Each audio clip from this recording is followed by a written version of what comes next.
याद करो क्या बताया था मैंने, पोटेंशियल, किसी भी पॉइंट में पोटेंशियल निकालने का मैकेनिज्म, कॉन्सेप्ट क्या बताया था, याद है कि नहीं? ओम प्रकाश, हाँ क्या बताया, बोलो फिर से बोलो।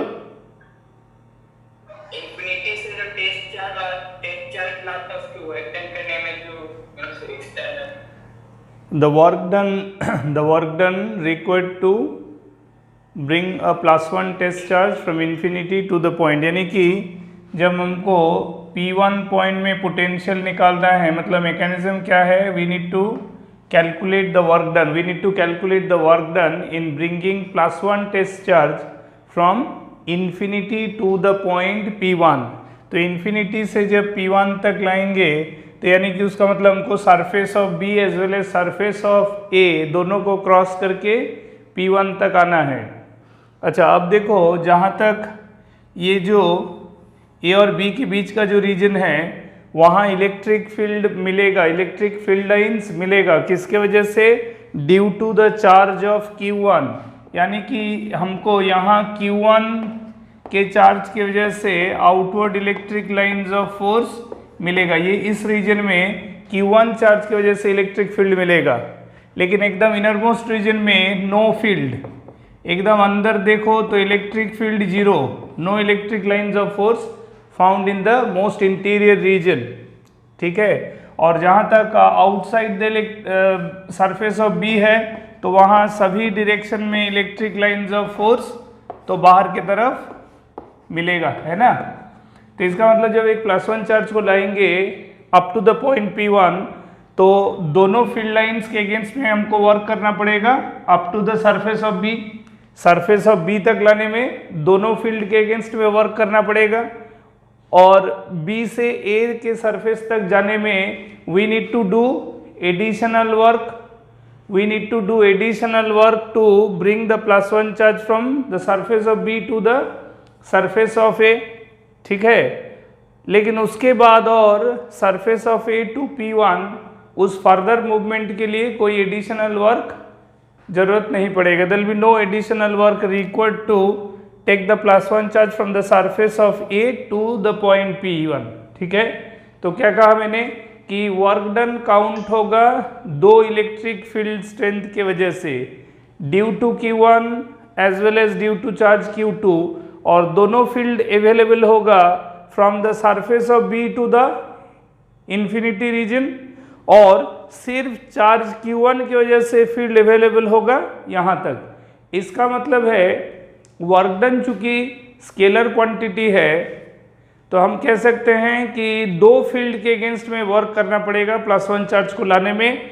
एक Q1 का फील्ड जो कि सरफेस ऑफ ए से इंफिनिटी तक एग्जिस्ट करेगा, और एक Q2 की वजह से फील्ड जो सरफेस ऑफ बी से इंफिनिटी पर एग्जिस्ट करेगा। तो यानी कि मैं दोनों इलेक्ट्रिक फील्ड एजेंट, है ना, दोनों फील्ड को मैं सेपरेटली काउंट करूं तो in moving the test charge +1 charge from infinity to the point P1 I have to calculate two different work, one against the field due to Q1 and another one is against the field created by the charge Q2। तो यानी कि work done from infinity to the distance R2, ये किसके है? against the field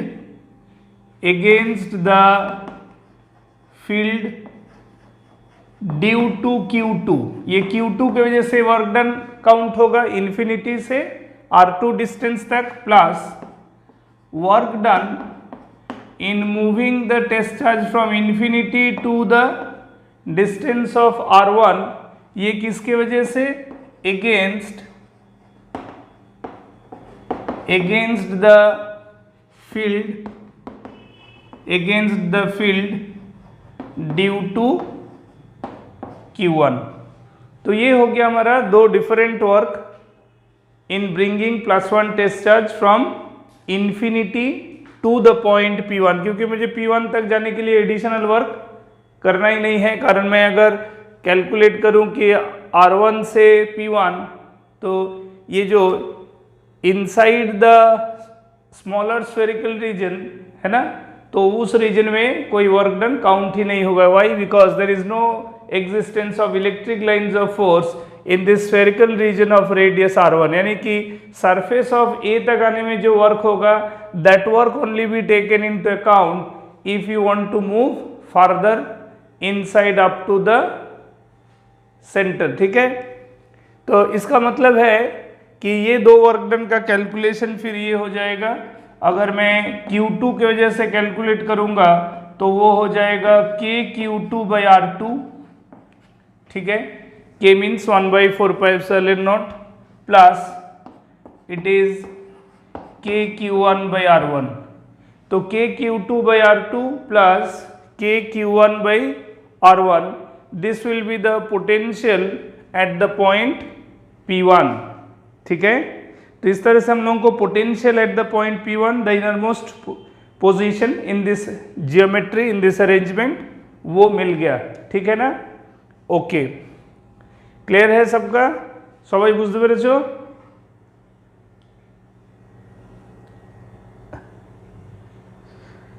चलो next point.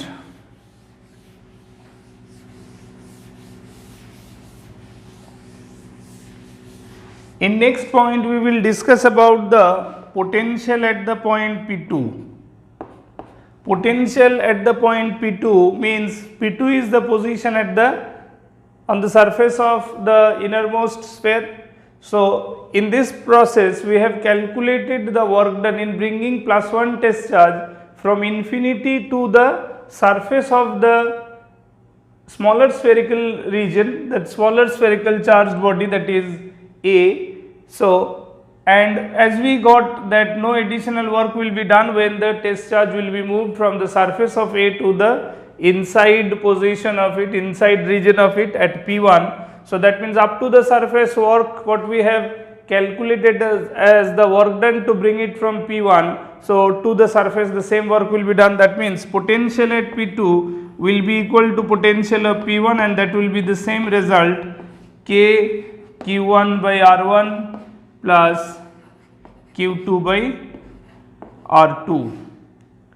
ठीक है, KQ1/R1 plus Q2/R2 will be the work done to bring the +1 test charge up to the surface of A। Clear है ये? ठीक है, सबको समझ में आ रहा है? Next, potential at the point P3। P3 is referred to be a point, this one, which I have taken distance B, जो कि R1 से ज़्यादा है और R2 से कम है।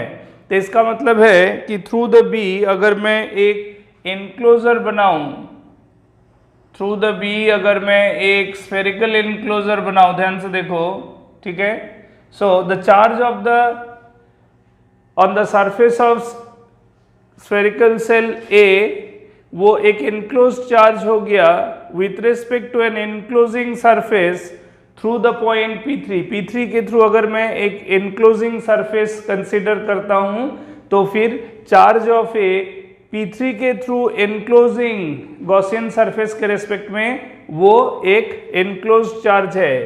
तो जब भी हम लोगों को किसी ऐसे पॉइंट पे इलेक्ट्रिक फील्ड निकालना है जिसके रेस्पेक्ट में चार्ज एनक्लोज्ड है, सो एनक्लोज्ड चार्ज की वजह से potential will be calculated not up to the position of the enclosed charge, rather it will be taken into account on the surface of it. यानी कि जब मैं P3 पे पोटेंशियल कैलकुलेट करूंगा then work done will be calculated to bring +1 charge up to the distance B from the centre of the concentric system.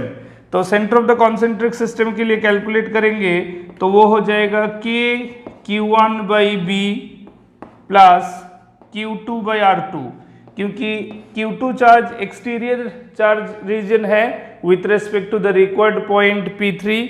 So in the process, इसीलिए जब हम +1 charge को इन्फिनिटी से P3 पॉइंट यानी कि B distance में आएंगे तो B तक आने के पहले यानी कि P3 पोजीशन में आने के पहले पहले outer surface of charge B that is Q2 charge को क्रॉस करके आना पड़ेगा, यानी कि Q2 चार्ज की वजह से work done infinity to the distance R2 तक काउंट होगा और वो हो जाएगा कि Q2/R2 अप टू दिस, और Q1 चार्ज के लिए काउंट होगा work done from infinity to the surface of this assumed enclosure through P3 जो कि B डिस्टेंस में है, उसलिए उसका हो जाएगा KQ1/B।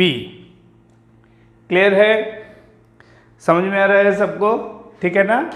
फाइन।